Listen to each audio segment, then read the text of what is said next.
Oh yeah, the boogie woogie choo choo train. Hey baby, boogie woogie coo coo coo.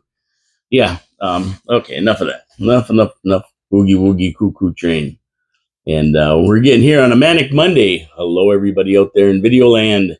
Hello, everybody out there in radio land. We are live from downtown Niagara Falls, Ontario, Canada. My name is Paul Kalamir.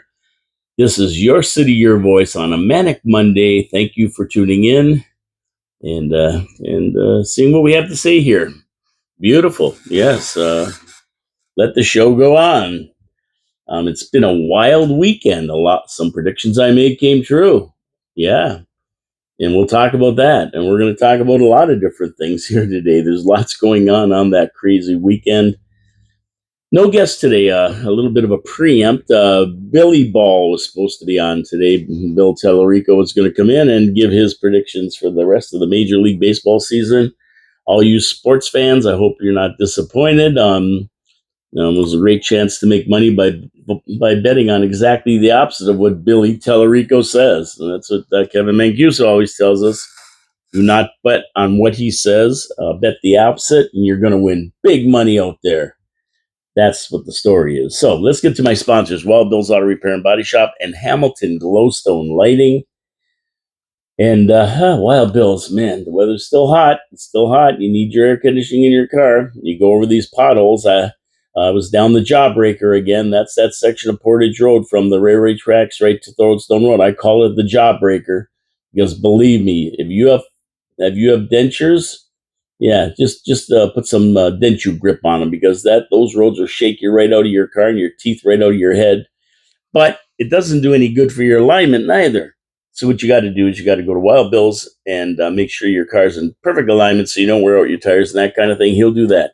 Loud muffler, he'll change that. Not running right, he'll fix them up. Need oil change, he'll fix it up. Change your oil. You're not sure what's wrong with your car? It just doesn't seem right. He's got diagnostic equipment to tell you what's wrong and then fix it for you. He also has a body shop. That's right. Take your car in there. If you get in a minor smash 'em up derby, and guess what? He's going to bring your car out of that shop looking like new, factory new. It's a beautiful thing, beautiful thing. Wild Bill's Auto Repair and Body Shop, Ken Hunter, proprietor. Go see him. Oakwood Drive, next to the Kia dealership. Tell him Paul from your city, your voice sent you. He's going to be happy. I'm going to be happy. And we always encourage our viewers and our listeners to support our sponsors. Yes, they pay the way. Thank you very much. So I hope everybody out there had a great weekend. The weather cooperated. It was a beautiful, beautiful weekend. Yeah, we sat around, had a barbecue, the regular stuff you do on weekends. Just a good time, but you could enjoy it all outdoors because it was very, very nice out this weekend. Hot enough to be enjoyable, not so hot you can't breathe. Great in the shade, great in the sun. It was just a beautiful weekend. Anyway, let's get into it here. Of course, we'll get to the biggest news of all, and that's sleepy Joe Biden decided he had enough.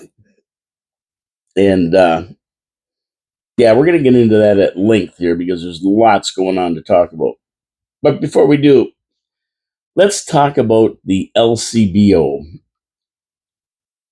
So on Friday, we all thought the LCBO strike was over. They had negotiated a contract. They're going to ratify it. Then the LCBO union people said, no, we want this. We want concessions. So the government got mad. They thought they had a tentative agreement to end the strike. Then all hell broke loose. The employer refused to sign a return to work protocol. Right? So the LCBO fired back at this complaint, saying it would file an unfair labor practice complaint against the union. OPSU agreed to the deal and then introduced significant new monetary demands. It's not enough, you know what I mean? They finally negotiated. Now they want more at the last minute. And the LCBO, who is the employer, the government, basically, they said, well, this should have been brought at the bargaining table. So you can't change your minds at the last minute. That's bad faith bargaining. Of course, the union's trying to bleed taxpayers for more blood. Of course, they always do. They want to return to work with strikers being compensated for the days they were striking. Yeah, they want full compensation for the days they were striking. Sorry, you wanted to go on strike. You get your strike pay, whatever that is, and that's it. Why are we going to pay more? Why are we going to give you more? Doesn't make sense to me. Well, that's what they wanted. So, my advice to Doug Ford is fire them all. Let's get this over with. They're more of a problem than they're worth. Franchise individual LCBO stores to private owners. Call it a day with these unions and overpaid grocery store workers. They want a job. Apply with the new owners of the private enterprise like everybody else will do. And let's end this nonsense. Move out of the nanny state and get everything under control in one easy stroke of the pen. Sorry, LCBO employees. You've written your own pink slips. You're not needed in a monopoly in Ontario. And we don't need a monopoly in Ontario. You're done. Now there's an update. So everything's changed since Friday. Yep. They ratified a new deal, and workers are back in the stores today, starting to stock up and everything. And they'll be opening tomorrow, the 24th. I think tomorrow is, right? Today, the 23rd? 22nd. 23rd. Tomorrow's the 23rd. So they're going to be opening up on Tuesday, tomorrow, the 23rd. I guess they had enough of striking, and they decided to take whatever thing. Ford must have called their bluff, and they moved up the date when they've been open corner stores to sell beer, wine, and premium mixed drinks. So he said, "Okay, you want to stay out? We're moving up the date. When corner stores can sell pre-mixed alcoholic drinks and beer and wine, how do you like those apples?" Well, anyway, they decided to settle, and my thing is, okay, you didn't fire them all, so what you got to do is franchise them all. That's right. Every store is a franchise. Somebody can buy it, somebody can purchase it, and run it. And the staff there, well, they're going to have to do whatever deal they get. That's it.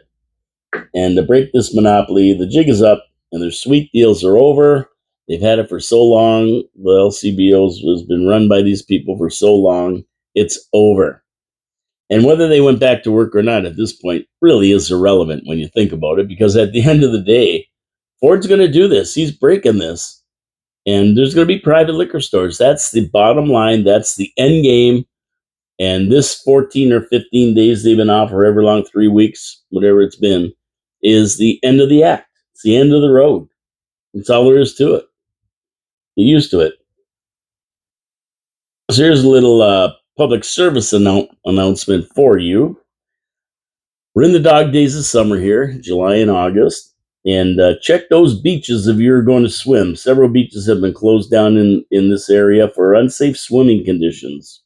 They've been closed down, i.e., pollution, fecal matter, stuff you really don't want to get on you. You can go to the region's website for more information, as the waters are tested on a regular basis and notices posted. If you go to the beach, you see a notice posted, take their warning. Don't go into water. Don't go in the water. It's no good. You're going to get something. You're going to feel sick. Your stomach's not going to be right. And who knows what the hell you can get. Yeah, stay out. If it says it's not safe for swimming, stay out. That's the way you do it and be safe. If you go to the region's website, there's a complete list of all the area beaches and their status at any time. They're all there, from Wainfleet to Sharkston to Lake Ontario. They're all there in the region. And heed the warnings, please. If they say they're not safe, they're not safe. Take their word for it. Don't try to test out to see if they know what they're doing. Believe me, you do not want to get sick with the stuff in that water. Even on a good day, and it's not posted, I still don't like going in there. So check that out and be careful when you go to the beach. But enjoy your time at the beach when you get there. It's there's some nice beaches around here. You can sit and have a nice day with your family or whatever, and enjoy it. But just don't go in if you see the notices. And I know it's tough because it's hot out and you want to go in the water. That's why you go there. But the bottom line is, invade a buddy with a pool's house and go there. It's nice and safe. Okay, so let's get to what happened on the weekend south of the border in election news. Now, Joe Biden was in exile. Now, let's face it, he don't have COVID. Never did. He went and tucked himself away because there was so much pressure on him to step down. And I said last week he was going to step down on this weekend. He'd be done by Sunday. And I say that the Democratic Party basically, they put a lot of pressure on this guy. Let's face it. Now, And I hesitate to insinuate that the Democratic Party are actually democratic. They believe in democracy because obviously um, they know he can't win. They want him off the ticket because they want the power. They want to win, right? Like everybody else who's running, they want to win. And with him, they know they can't. The writing on the wall is clear, especially after that disastrous debate on June 27th. It was a nightmare for him. And ever since then, the pressure's been on from Pelosi, Schumer, Obama, George Clooney, even. All the big boys are telling Joe he's got to go. So this was on Friday. They were really putting the pressure on him. He got COVID. He went home, sit in his basement again like he did in 2020. But here's the problem: 14 million people voted for this guy. So the party wants to get rid of the guy who had the most votes and who the people said they wanted to run and represent the Democratic Party. And they want to get rid of him because they don't think he can win. I mean, that's not a lot of democracy there. What about those 14 million people who gave their confidence to Joe Biden? And I'm not a big Joe Biden fan, but I mean, this is pretty underhanded. But then again, they're Democrats. They're underhanded. They'll do anything. So they're battling with that starting the weekend. Now, on the Republican side, fresh from an assassination attempt less than a week ago, Trump appeared at the RNC and gave a rousing but somber speech to end the convention on Thursday and accept the nomination to represent the GOP in the upcoming election. Trump acknowledged that, but by the grace of God, he was there. And a millimeter to the side, and he wouldn't be there. He would be dead. He wouldn't be at the convention. So he really appreciated what happened and how it happened, and he was amazed that he was still there. The hell is that?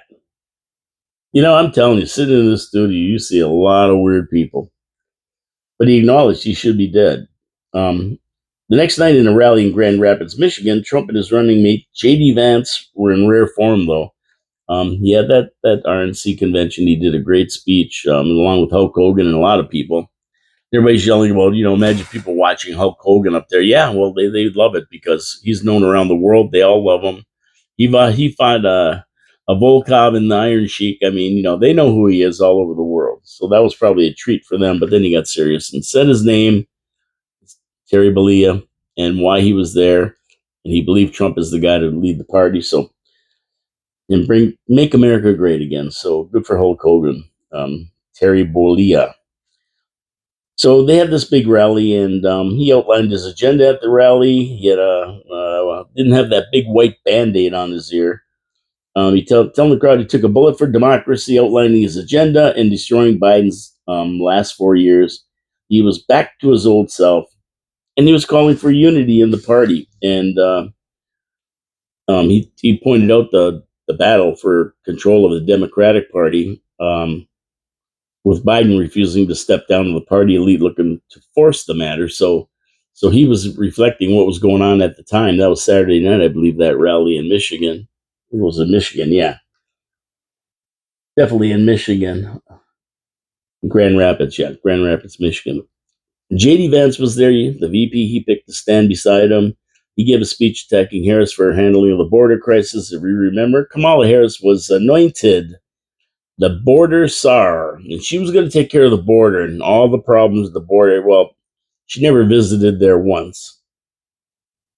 I mean, can you imagine? She did nothing and never visited, and she was supposed to be in charge of the border. So I was watching a clip from an interview with her, and they asked her, "Well, like you're the border czar. You haven't been to the border," and she goes, "Oh, no. Well, I haven't been to Europe neither. So what's that mean?" Like, just avoiding the question. She's a dingbat.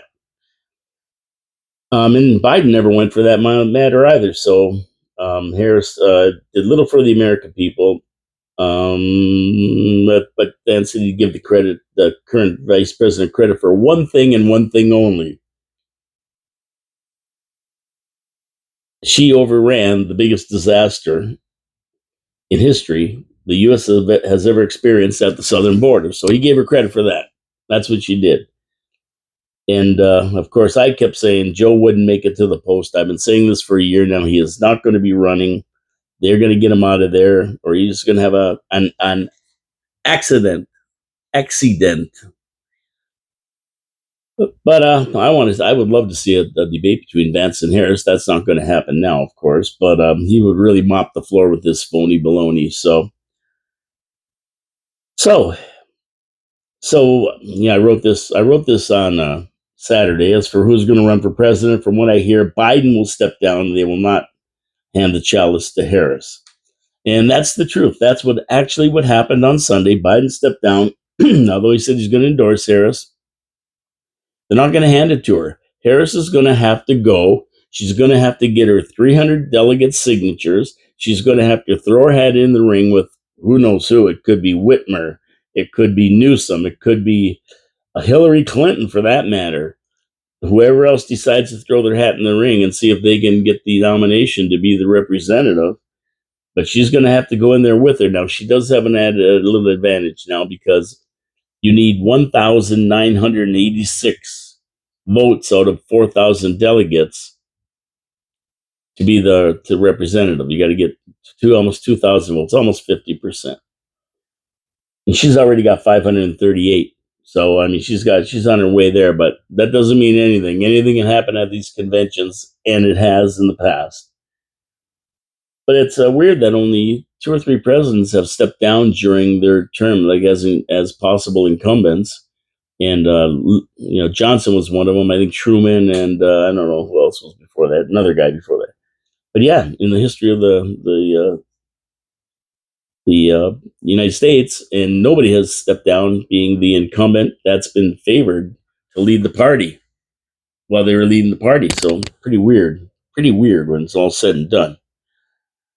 Let's see now. So anyway, yeah, he stepped down. Now it's going to be an open convention on August 7th, and anybody who's there can win.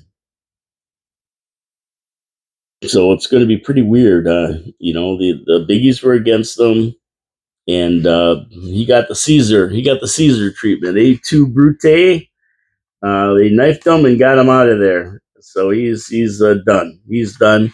And now the bigger question is, yeah, he said he wasn't going to run, but now if he can't run, can he be president for the next 5 months? If he doesn't have the capability to run, well, why is he able to run the country?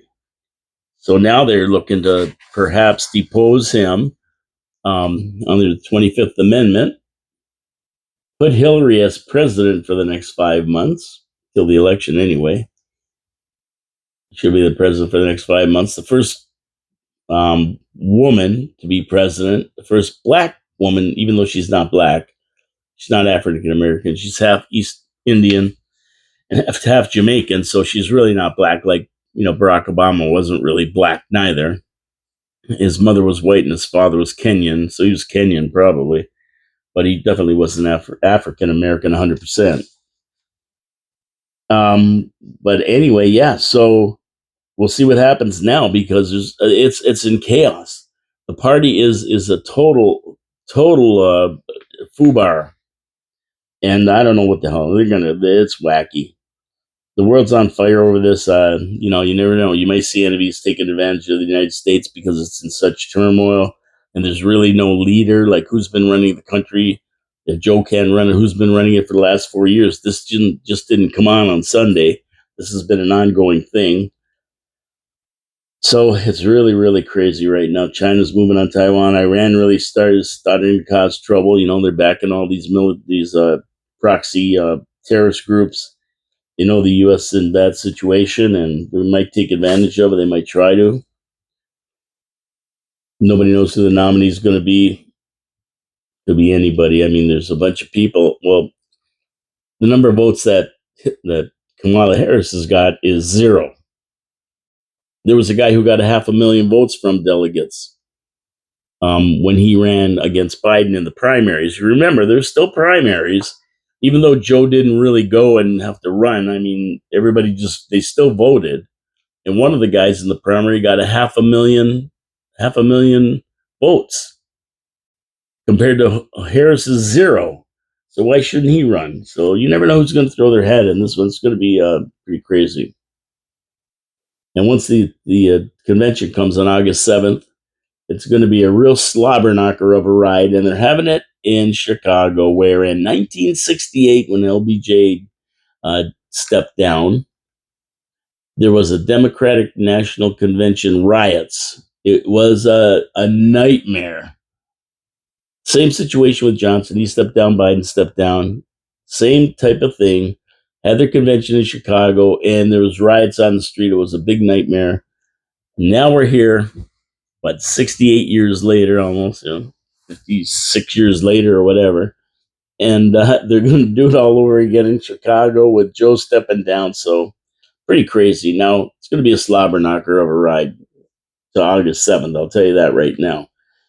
How does this affect Canada? Well, Trudeau is under the same pressure from his party to resign, or at least call an election. Joe and Justin Castro were friends. They saw eye to eye. Trump believes Justin is just a spoiled brat and needs a good spanking. Trump don't like the guy, doesn't bother with him, doesn't like his politics. And he's like a little mosquito landing on your arm. You swat him away, more of a nuisance than anything.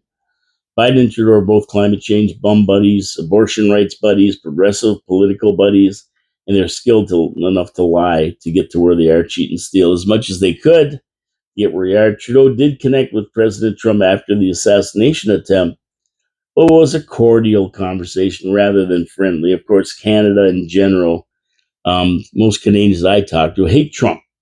I don't know why. What did Trump ever do to them? They hate him, and you say, well, why do you hate Trump? And they can't give you an answer. They just deflect. He said he was going to grab something here, and he lies over there. An orange man bad, and all the other baloney they give you, but never a reason why they don't like him. I mean, before 2016, when he was the Apprentice and the other stuff, they loved him. All the left loved him, and then all of a sudden they hated him when he came down that escalator. Ever since then, it's been a nonstop. So anyway, we'll see what happens here. For some reason, they don't get Trump as not the president of Canada, and he never promised to make Canada great again. So his United States, Mexico, Canada agreement, which replaced NAFTA, is American centric, as Trump has the U.S. in a protectionist mode, closing the borders, mentioning the Canadian border, closing the borders to any people from terrorist countries, and of course stiffening the NAFTA agreement to favor the U.S. as much as they could. But don't blame Trump for that. Blame Justin Trudeau for not being able to negotiate the deal right. It's not Trump's fault. Justin is a bad negotiator. Why get mad at him? But at the end of the day, yeah, people are mad at him, and I don't know why. Pretty crazy. Oh boy, this guy with this motorcycle. This guy's a real dandy. And yeah, so anyway, that's what's kind of going on here. And you never know. I mean, Trump might get here, and a lot of the candidates talked about closing the border to Canada too, watching the northern border, not just the southern border, because they don't trust Canada. By the way, they just let in refugees and anybody, and there's so many people here. They're coming over the border too. They catch them down in Lewiston, swimming the river, everything. So, I mean, if Trump gets elected, I think that'll be about the end of Trudeau. I think he'll be gone too. So that's a good thing for Canada. So you never know. We'll see. But me personally, man, I just can't shake this ominous feeling. Something's going to go down before the November 5th election. This assassination attempt might have been the first shot at something else. You know darn well the Democrats are desperate. They want the power. They don't want to lose the power, and they've proven they'll do anything to get it. 2 impeachments, 4 indictments, 94 felony counts, and finally they tried to shoot him last week, which was on the table all the time. I talked about it on my show before. Tucker Carlson has been talking about it for 6 months. But I just feel something else is going to happen. The deep state does not want to lose, and they'll pull anything. Who knows? A false flag event. Who knows what's going to happen? They've tried everything, and Trump's still leading the pack. So I don't think they're going to give up. Who knows? Something big is going to happen. Maybe a 9/11 style event. Maybe another pandemic or scamdemic, as I call it. I don't know. Something's going to happen, and you never know if there's some kind of a big war declared in that they might not be able to get rid of the Biden presidency. You might not be able to throw them out because under war, there's a lot of different bets that are off as far as elections and that go. So we'll have to wait and see. Anyway, keep an eye on it. It's coming down the pipe. Something's going to happen. I just have a feeling, and I've been feeling this for a long time. And I watched that rally live. I watch every rally of Trump's, every speech of Trump's. I watch it all live, and Biden too. And I just had a bad feeling before that Butler PA thing, and it didn't turn out too good. Although it could have turned out a lot worse, and the United States would be in civil war right now. So, speaking of the events of the Butler, Pennsylvania assassination attempt, I was watching the hearings on the assassination attempt with the Cheadle there, the one who runs the Secret Service, on the hot seat, and they were grilling her. They were grilling her. She couldn't answer the questions. She wouldn't answer the questions a lot of times. But man, Jim Jordan and a lot of guys are there hammering her. This is going to get ugly, and the truth is going to come out. They're not letting this one go. There's too much tape. There's too much that shows it was an inside job, and they let it happen. And she's getting grilled right now, and I can't watch it because I'm doing the show. But I do have it where I'll be able to watch it later, and I'm going to watch the whole thing because it's going to last a few days, though. Don't worry, it's not going to be over in one day.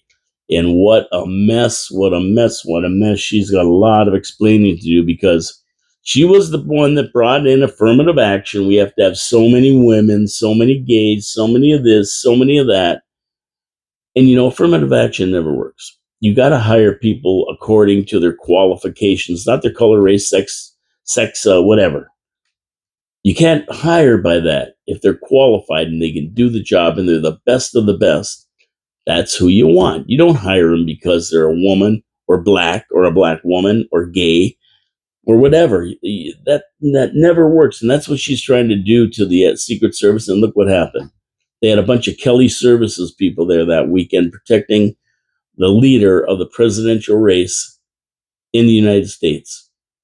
And they've asked for more protection. They wouldn't give it to him. She's getting grilled over that, grilled over everything. She's going to have to relinquish her job, I think. So, in that vein, the more we look into it, the more we see it was an internal setup of the Secret Service letting it happen and the following questions that have to be answered. And that's why she's there. How did a 20-year-old dimwit have 3 encrypted overseas bank accounts? That's right. What about that? Who was sending him money overseas? Who bought the kid a drone? He flew over the rally site. How was he able to fly it over the rally site? Who bought him a rangefinder scope? Who bought him a van and explosives? How did this kid outsmart the Secret Service? And here's the one thing, I was listening to Dan Bongino or one of those guys, and they said, listen, there are times when agencies like the Secret Service, CIA, FBI are incompetent. But this reaches a level of incompetence that is impossible. They can be incompetent, maybe miss this or miss that. They can't be totally incompetent. It's just impossible for an agency like this, for so much with so much control and so many procedures. It's impossible for them to be so incompetent. A 20-year-old kid can get 5 shots off at the president, a guy running for president of the United States and was president for 4 years already. It's impossible. So if it's impossible to be that incompetent, there's only one other thing. They let it happen. So that's a big question as well. And of course, all the things that we talked about, these drones and blah blah blah blah blah. I mean, most 20-year-olds don't have a lot of money to spend. They can't afford to fill their car up with gas, but they can buy an assassin kit and expensive tech accessories, and with no problem. And a 20-year-old nerd, is he going to go and get all this stuff? And where's he going to get the money for it? So, a lot of questions to be answered, and that's basically all I have to say about that. The truth will come out. We will find out, and heads will roll. That's all I can tell you. That's all I can tell you. So, Over to my second sponsor, Hamilton Glowstone Lighting. Now, if you've ever been in a neighborhood and you've seen these houses that are beautifully lit up, you go, wow, where do these guys get these beautiful lights? Well, Hamilton Glowstone Lighting, the leader in outdoor permanent lighting. Yeah, they go to your house, they put up track lighting that matches all your colors of your house. You don't even see it in the daytime. But at night, it's when it comes alive with a million different colors you can use. They're built in zones. So in Canada today, you want red and white, you can have red and white. Christmas, red and green, no problem. St. Patrick's Day, green. Halloween, orange. Prince's birthday, purple. There you go. So you can have any color you want. They're fully warranted for 10 years. They also add safety and ambience to your house, and they increase the value of your house. Now, every one of these sections is soldered. They're all soldered together, sealed against dust and moisture. So you don't have to worry about anything, and you don't have to worry about climbing ladders to put lights up and take them down. And that's a miserable job. You get out there because you're procrastinating. It's November. It's a cold day. You got to climb this big ladder up to the roof to put up. No more, no more, no more, no more of that. Once they're up, they're up. You control them from your phone. You control all the colors.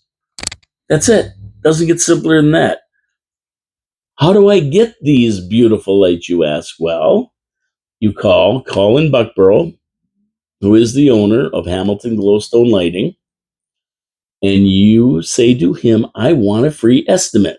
And how do you get a hold of him? Well, you dial 289 969 1797. That's how easy it is. And I say you dial it. You don't even dial anymore. That's the old coming out in me. You touch your phone, beep, beep, beep, beep, beep, 289 969 1797. That's who you call. Colin will come out, give you a free estimate, and if you like it, he throws the lights up for you quickly. If you want to see a gallery of his work, then you go to glowstonelighting.com, just like it sounds, glowstonelighting.com. And you go through the gallery, check it out, see how nice these lights are, how beautiful they make your house look, and then you call Colin at 289 969 1797. You tell him Paul from Your City Your Voice sent you, and I guarantee you're going to be happy. I had one of the guys, I put a post about some of the houses and that, and he said he used another company and the customer service was terrible. He goes, they did a good job, but the customer service is terrible.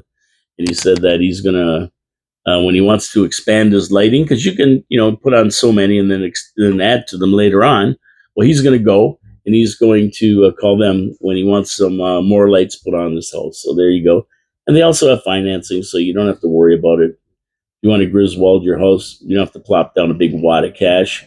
You can pay on a approved credit. You can pay over a few months if you want. So open loans, pay off anytime. It's a great thing. Tell Paul from Your City Your Voice sent you. And support our sponsors. I like it, they like it, everybody likes it. So I want to climb into the way back machine here just for a second. And I want to head back to January 2024 when our city council set the operating budget and then decided to nick us for about a 4% increase in taxes. Do you remember that? Remember that? Yeah. So, there's the meter guy. Oh boy, somebody's going to get a big ticket at Grand Central having lunch. Poor people. That's what they do. Nickel and dime us. He should have got the parking pass for $35, right? This guy, he's looking around. Oh boy, he's got his thing. Oh, he's got a hammer. He's gonna tag everybody. I think what he's doing is tagging the cars, putting them into his machine, and then when 90 minutes is up, he'll be back if that thing buzzes on his phone and tells him the guy's still there. That's what happens. I mean, they're probably not getting a ticket yet, but they're definitely in line for one if they don't get out here. Oh no, he gave him a ticket. We must have tagged him before. There you go, Jimmy. Mayor Jim, another $40. Another $40 in your butt. So Let's go back to the Wayback Machine. I get sidelined here. There's so much going on out here all the time. So one line item in the budget under the heading revenue, the line item is called casino funds. That's right. That's the money the casino gives us every year. And at that time, City Council budgeted for $14 million. That's what we were going to get from the casino.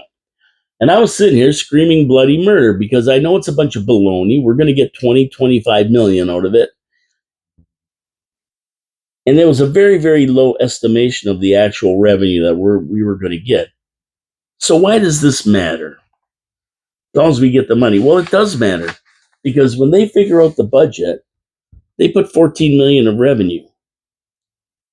And then they add everything up, all the expenses, the capital budget, the expenses versus all the revenue. And there's a line item at the bottom that's a plus or minus.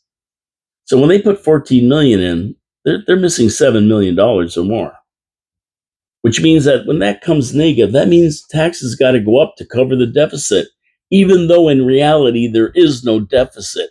It's because they've used some kind of weird accounting to do this, which they shouldn't be able to do. This should be illegal, man. I mean, everything's estimated, no matter what it is. Everything's estimated. That's why you see the exchange coming in at 12 million. Being said it was going to be 12 million, and it come in at 17 million. It's only an estimate, but this is just taking advantage. Now, if you underestimate this by 7 million, that revenue needs to be made up in the deficit to come from taxpayers' pockets. So at the end of the year, when they figure out, oh, we got 7 million more to spend so far this year, the casinos forked over 5.8 million for the first quarter. Extrapolate that out for 4 quarters. That's around $24 million, right? Or so. The first quarter, January, February, March, April. So 6 million times, well, I guess times three. So 18 million. Yeah, quarters 3 months. That's right. So I was right. So 4 times 5.8, 24 million. I'm seldom wrong about this. But sometimes I think I'm wrong, and I'm wrong that I think I'm wrong. So not only do they have 10 million more to play with, they also have $50 million plus from the sale of our broadband service to Kojigo. We don't know what the final price is. It's at least 40 million, maybe 50, maybe more. And 5.6 million from 2023 that they also underestimated the casino revenue. So let's add that up. We're going to have 10 million and 50 is 60 million and $65 million. So why did we get a tax increase? Shouldn't we have received a decrease? We've got lots of money because city council said so. That's why. We had a rally. We ran a rally in front of City Hall calling for a zero increase. 20 people showed up. That's why. People in the city don't care. They really don't care. So city council staff just do what they want. They have no fear of protests or losing their jobs in 2026. They'll be voted right back in. The next election is going to be here. People are going to vote for the same people. And in retrospect, we probably should have had about a 5% decrease. Like my buddy Ralph Panucci said, city doesn't have a revenue problem. It has a spending problem. That's what it has. Do you think the city's looking any better?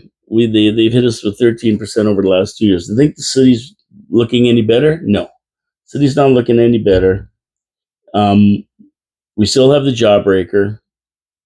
The homeless are still there and increasing every day. The weeds are getting bigger than ever. The decrepit buildings are always on fire. The city's in shambles, and we pay 13% more in taxes for what? And we get $60 million here. And if anybody says that I'm wrong, well, show me the numbers. I'm just doing by with the numbers that I have, that I see, and I know what's going on. I could be wrong. We might have 160 million. I don't know what Cogeco bought the Niagara Regional Broadband for, but they paid a lot of money for it. And I think we know, and John Ringleby might be able to tell us even more. But I think it was 40 or 50 million. We figured And that was not the final number because we haven't got the final numbers yet from the city, which us as taxpayers own Niagara Regional Broadband. We should know those numbers. It's our company. We paid for it. Now we reap the benefit from it. So anyway, people have to smarten up and hold this council responsible for wasting our tax dollars. There's lots of money there, and when they're jamming us for 13% over the last 2 years, it's time to hold them accountable for their actions. We're getting screwed. But then again, when you get 27% turnout at the polls on election day, this is what you get. Let's face it, two guys that should be put out to pasture are on this council. Two more don't have a clue what it all means. Three that go with the flow. They seldom stand up and demand anything for the taxpayers. And one soldier that actually questions everything to ensure taxpayers aren't getting screwed. But a lone voice on council that is responsible and gets outvoted most of the time isn't enough. We've got a ringmaster for a mayor running the circus. He'd rather be on television than run the city. What a joke. But he's our joke. He's our joke. Yeah, he's our joke. 2026 can't come soon enough, but will the people step up? Will the people in this city step up and put a council in there that knows what they're doing? Highly unlikely. My last words are, I'm glad I'm old. I'm glad I'm old. I won't have to put up with this much longer. Okay, so I was watching City Council and make Queen Street great again. That's kind of the theme here, right? A councillor NP nincompoop, but I don't know. I might start calling her Kamala. Well, she likes to steal everyone's else ideas. It was told by Jody Burdett, the leader of the shadow government of Niagara Falls. He told her she stole his idea. I loved it at City Council. I was laughing my head off. So she made a motion, and it was passed to have a committee formed to handle expenditures of the downtown merchants. And Jody Burdett got up there and told her she stole his idea. This isn't a new idea. I said this 6 months ago or 8 months ago in a letter to the city council, and she just stole it. she's a plagiarist like Joe Biden. But anyway, didn't they have like a committee down here called the BIA to run everything, and they dissolved it? And she voted to dissolve it too. But now they want to get up. She said they want to get committee members made up of council members, downtown merchants, and stakeholders, which are taxpayers, of course. Stakeholders, that's us. And we should handle expenditures, programming, and beautification. Is this council wacky? We had that, and this council dissolved it. And they didn't have Christmas lights this year. So, what's going on? What's going on with this? So she says the committee members would deal with cameras for security and safety, flowers for beautification, and special events to attract visitors. No kidding. That's what we had. This is the same people who voted not didn't put up Christmas lights. Nobody stood up and said, let's get some Christmas lights downtown. And we're known for the Festival of Lights. What a joke. Is Councillor Nincompoop not part of this council, or she got her own gig going and a consultant or something? Councillor Coco has it right. She said the committee has to be formed with more information and input from the 80 business owners, or else why form it?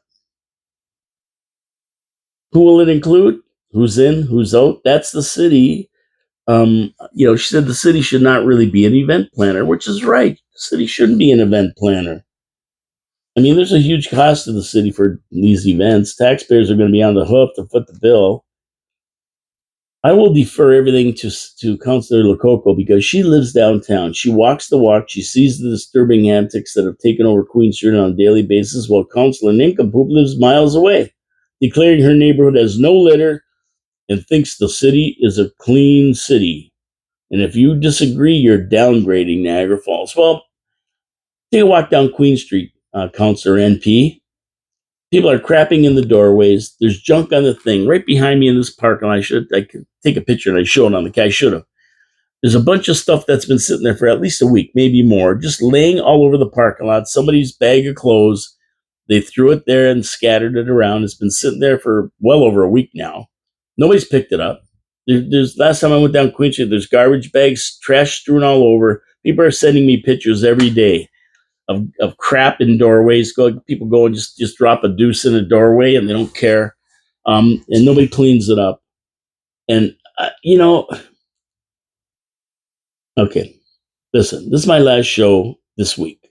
I'm taking Tuesday to Friday off. I'm going to really try. I'm going to really, really try not to get upset. But you know what? I've lived here all my life, and I cry when I see the way the city is. The weeds all over the place. Look across the street. It's probably a giant hogweed in there. Who the hell knows? It's a big mess. It's never trimmed regularly until somebody complains. You know, Councillor Baldinelli had it right. He said, before we start picking on residents, how about cleaning up our own mess? Let's set the example. But yet nothing's getting done. Great sentiment. Has he followed up on it? Or did he just say it and forget about it? Well, to me, it looks like he said it and forgot about it because nothing looks better to me. I drive down, go down Bridge Street. It's a disaster from Stanley Avenue or Victoria Avenue to the bridge. Empty lots, weeds overgrown. It looks like junk. And people are getting off the train and looking at this. I think city council really should butt out downtown. They really, really should. They dissolved the BIA, got rid of it, haven't done anything to beautify downtown. It looks worse than before. And let the business owners form their own committee if they want to. Maybe they don't even want to. Let them deal with Queen Street. The rest of the area is up to the city to take care of. Empty lots overgrown with weeds, dilapidated, boarded up buildings, and vagrants making a mess on Queen Street. Unbelievable. Seriously, folks, you do not know the half of the problems on Queen Street. It's a serious skid row waiting to happen. And you know what? I'm going to get a guy in here and talk about Queen Street, and I'm going to get Mike Lucid in to talk about Queen Street. So let me get over these 4 days I'm taking off to relax, and then we're going to get into some really good stuff come come August. If these motions by Councillor and P think that it's going to fix Queen Street or beautify this city, she's nuts. I mean, this council is a recipe for disaster. You want to make Niagara Falls great again? We'll start with replacing some of the 8 seats in the mayor's chair next election. It's got to be done. It's got to be done. The definition of insanity is doing the same thing over and over again and expecting different results. And that's what Niagara Falls does. That's what they do every election. Same crew, same crew. Some of these guys were there when I ran in 94. Same crew. And it's the same results. It's just a crime. It's a sin. It's a sin. Seriously. If you don't agree with me, I don't care. I call it as I see it. Yeah, they don't like it maybe, right? Hey, I don't care. If I get their attention and they think about it for a minute, maybe they'll do something. Maybe enough people will listen and get behind me and get these guys to do something. But I mean, you just drive around the city. It makes you cry. Especially you lived here all your life and you knew what Niagara Falls was like. It makes you cry. And downtown is the starting point of the tears, believe me. And all these people getting off the buses. Buses are full. People getting off. They come in there, they land on Bridge Street, come down Bridge Street on a bus or come down on the train, and they get out and they look and they see this mess. Are you kidding me? This is what Niagara Falls is? Niagara Falls, New York, yeah. Not Niagara Falls, Canada. It's never been like that, but it is now. And we go back to the city council having lots of money. They raise our taxes for what? The Wayback Machine, I should turn it off and throw in the junk because I don't want to go back anymore. I see the way things are. Oh, so basically we're at 10-1 here. I mean, you get tired of talking about this all the time and everybody nods their head in agreement. You're right, or you're not right, whatever. but nobody does anything about it. They send me tons of pictures in that, and I like it. I mean, keep sending the pictures, keep showing me what's going on in this city because that's a good thing. The more you show me, the more I'll talk about it. But when it's all said and done, um, yeah, yeah, when it's all said and done, there's something Gary Wilkins wanted me to talk about, and I just can't remember what it was. It was oh, I forgot all about it. I was going to talk. I'll talk about it next week. He sent me a thing about some person who did something good, and they wanted to acknowledge it. And Gary's like that. Gary always does that. He sends all kinds of things in. We got Mike Cushman who has a more about the oil slick on the Chippewa Creek there on the creek and his experiences dealing with the Ministry of Environment. So we'll have a little bit about that when I get back. We'll talk to Mike. I think by that time I get back, there'll be more information to share with you about it and what's going on with it and how they're trying to take care of it. So yeah, we got lots coming up. Don't worry. There's lots of stuff to talk about in this city always. So that's about it for Manic Monday. The rest of the week I'm gonna be off, like I said. I'll be back on July 29th with my next show and my next version of Manic Monday. Now you may see me do a few shows from wherever I am. If I see something interesting that I want to get to you about, I'll put it on YouTube. I won't be able to broadcast it live on 4680Q, of course, because I won't be in the studio. But I will do a video and tell you about it, whatever's going on. So stay tuned. Like I say, subscribe to the video, give a thumbs up, and hit the notification, the little bell there. And then if I put something on, you'll know it's on. It'll ding and you can take a look at it. And I'll also put it on Facebook, of course. And yeah, all I can wish is everybody have a great week. Be safe. See you on the 29th live at noon on 4680Q. And just watch what's going on down south. And believe me, a lot of people say to me, why should I be interested in what's going on south of the border? Well, because the tail never wags the dog. The dog always wags the tail. So whatever happens down there affects us, whether it's by the USMCA agreement or whether it's by whoever gets in makes a big difference, and even might affect our election, depending on who gets in down there. So we want to keep an eye on it. You want to be up to date. If you have time, watch these Senate hearings or the House hearings, whatever they are, the hearings into this Secret Service failure, complete failure at Trump's rally speech in Butler, PA, where they shot at him and nicked his ear. And I love these people. You know, like there's all kinds of wackos out there. They're saying that he set it up. They're still saying that. Oh, he set it up. Why would anybody tell a guy to shoot him in the ear? One little mistake, even if the wind blows strong enough, could hit him right in the forehead and kill him. If you're gonna set it up, you're gonna tell the guy to miss you by 30 feet. You're not gonna tell him to just whiz one through your ear. This is so ridiculous. Trump set it up. Trump set it up. No, Trump didn't set it up. I mean, I've heard of conspiracy theories, but you don't set something up where there's the possibility you're going to get killed. Who would do that? Nobody.